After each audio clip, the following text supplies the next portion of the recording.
हरे कृष्णा। इससे पहले सत्र में हमने श्रीमद् भागवत महापुराण के अंतिम श्लोक पर चर्चा कर रहे थे। अंतिम श्लोक कुछ इस प्रकार से है। नाम संकीर्तनम यस्य सर्व पाप प्रणाशनम प्रणामो दुख शमनस्तम नमामि हरिम परम।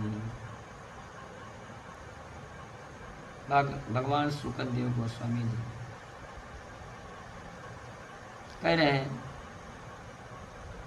मैं उन हरि को प्रणाम करता हूँ जिनके नाम संकीर्तन मात्र से सभी पापों का क्षय हो जाता है और उनको प्रणाम करने से सभी प्रकार के दुखों से छुटकारा मिल जाता है। प्रणाम एक भक्ति का बहुत महत्वपूर्ण अंग है। आज हम इस प्रणाम के ऊपर कुछ प्रकाश डालेंगे। उपनिषद का एक श्लोक आता है, एकोपि कृष्णस्य कृतः प्रणामो दशाश्वमेधावभृतेन तुल्यः दशाश्वमेधि पुनरेति जन्म कृष्ण प्रणामी न पुनर्भवाय। भगवान श्री कृष्ण जी को एक भी बार प्रणाम किया गया।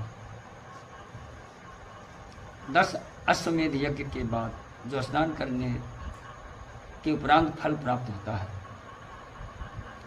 वह फल तुरंत प्राप्त हो जाता है। दशाश्वमेधि पुनरेति जन्म, जबकि 10 अश्वमेध यज्ञ करने वाले को इस संसार में पुनः जन्म लेना पड़ता है। कृष्ण प्रणामी न पुनर्भवाय। लेकिन भगवान श्री कृष्ण जी को प्रणाम करने वाले का पुनर्जन्म नहीं होता है। कितना सुंदर श्लोक। फल तो प्राप्त होता है, लेकिन जन्म मृत्यु जरा व्याधि, ये जो 4 प्रकार के भव रोग हैं, इनसे भी छुटकारा मिल जाता है। प्रणाम के विषय में श्रीमद् रामचरितमानस में सुंदरकांड के विभीषण जी के और भगवान श्री रामचंद्र जी के प्रसंग में भी बहुत सुंदर चित्रण किया गया है। जब विभीषण जी भगवान श्री रामचंद्र जी के पास जाते हैं तो अपना परिचय किस प्रकार से देते हैं। नाथ दशानन कर्मय भ्राता निशिचर वंश जन्म सुरत्राता सहज पाप प्रिय तामस देहा जथा उलो कहीं तम पर नेहा। श्रवण सुजसु सुनि आयो प्रभु भंजन भवभीर त्राहि त्राहि आरति हरन शरण सुखद रघुबीर। आगे का बहुत सुंदर लाइन है। अस कहि करत दंडवत देखा तुरत उठे प्रभु हरस विसेखा। भगवान का गुणगान करने के बाद और अपने आप को दीनहीन अवस्था में बता करके विभीषण जी दंडवत प्रणाम करते हैं। दीन वचन सुनि प्रभु मन भावा भुज विशाल गही हृदय लगावा। दीन वचन भगवान को बहुत प्रिय है। सुन करके तुरंत उठे और विभीषण जी को अपने गले से लगा दिया। अनुज सहित मिली ढिग बैठारी बोले बचन भगत भयहारी। भाई लक्ष्मण जी के साथ मिल करके बैठाए और भक्तों के भय को हरने वाले वाक्य उन्होंने बोले। कहो लंकेश सहित परिवारा, कहो लंकेश सहित परिवारा। देखिए, अभी लंकेश रावण का संहार तो भगवान ने किया नहीं है, लेकिन विभीषण जी को इससे पहले ही लंकेश शब्द से संबोधित कर रहे हैं। भगवान है, वो किसी को किसी भी क्षण कुछ भी दे सकते हैं, कुछ भी बना सकते हैं। सर्वसमर्थ भगवान है। कुशल कुठार वास तुम्हारा।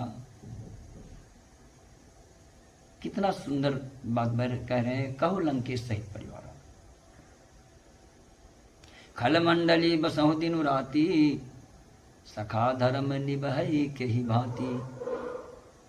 मैं जानो तुम्हार सब प्रीति अति नई निपुण न भाव अनीति। बर भलवास नरस करताता दुष्ट संग जनि दे विधाता। नरक में वास करना बहुत अच्छा है, लेकिन दुष्टों का संग बहुत ही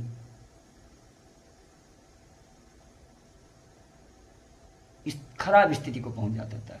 क्योंकि नरक में तो प्रतिदिन हमारा जो कष्ट है, जो दुख है, वो हमारा कम होता है, लेकिन दुष्टों के संग में दिन प्रतिदिन हमारा जो पाप है वो दिन प्रतिदिन बढ़ता है। इसलिए दुष्ट संग जन देहि विधाता, दुष्टों का कभी भी संग नहीं करना चाहिए।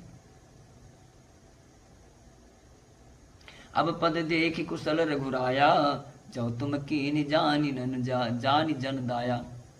विभीषण जी बोलते हैं, प्रभु अब कुशल हो गया, क्योंकि आपके श्री चरण कमलों का हमको दर्शन हो गया और आपने हमारे ऊपर कृपा किया। तब लग कुशल न जीव कहूँ, सपने हूँ मन विश्राम। जब लगी भजत न राम कहीं, शोक धाम तज काम। कितना सुंदर है। किसी भी जीव को सपने में विश्राम नहीं हो सकता है। कब तक नहीं हो सकता? जब तक वह शोक धाम तज काम, अपने काम अर्थात इच्छाओं को, शोक को और धाम का विशेष यहाँ पर उल्लेख है, अपने घर को छोड़ करके। लेकिन इस कलयुग में घर छोड़ना बहुत आसान नहीं है। फिर भी भगवान के भक्त विभीषण जी ने ऐसा कहा है, तो हमको उस पर विचार करना ही चाहिए। सोचिए कि जो सुख जो संपत्ति शिव राम नहीं, दीन दिए दशमात। सोई संपदा विभीषण नहीं, सकुच दीन रघुनाथ। जो संपत्ति लंका का जो विशेष सोने की लंका बताया जाता है, वो लंका भगवान शिव जी ने रावण को 10 बार शीश का उसने बलि चढ़ाया था। इसके बाद भगवान शिव जी ने उसको लंका दिया था, और वही लंका का राज्य भगवान श्री रामचंद्र जी सकुच दीन, बहुत सकुचा करके दे रहे हैं विभीषण को, कि अपने भक्त को मैंने कुछ भी नहीं दिया है, कुछ नहीं दिया। तो अब हमारा यहाँ पर बहुत सुंदर एक प्रसंग आता है, जो 7 प्रकार के रोग हैं, भव रोग, जन्म मृत्यु जरा व्याधि, आदि भौतिक, आदि दैविक, आदि दैहिक, आदि दैविक, आदि भौतिक। ये 7 प्रकार के रोग ये 14 लोक में व्याप्त हैं। इससे कोई छुटकारा नहीं पा सकता। इससे छुटकारा पाने के लिए, जन्म मृत्यु से छुटकारा पाने के लिए हमको विशेष रूप से भक्ति करना पड़ेगा। और इससे छुटकारा कैसे मिल सकता है, इसका हम अगले सत्र में बात करेंगे।